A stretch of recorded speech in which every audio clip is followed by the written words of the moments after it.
Scrooge. "I won't believe it." His colour changed, though, when, without a pause, it came on through the heavy door and passed into the room before his eyes. Upon its coming in, the dying flame leaped up as though it cried, "I know him! Marley's ghost!" and fell again. The same face, the very same. Marley in his pigtail, usual waistcoat, tights and boots, the tassels on the latter bristling like his pigtail, and his coat skirts and the hair upon his head. The chain he drew was clasped about his middle.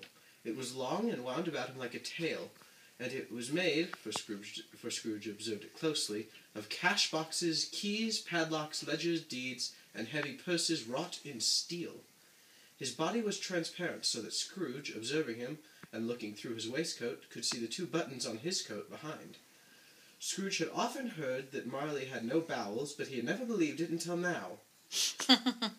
Nor did he believe it even now, though he looked the phantom through and through, and saw it standing before him, though he felt the chilling influence of its death-cold eyes, and marked the very texture of the folded handkerchief bound its head and chin, which wrapper he had not observed before, he was still incredulous and fought against his senses.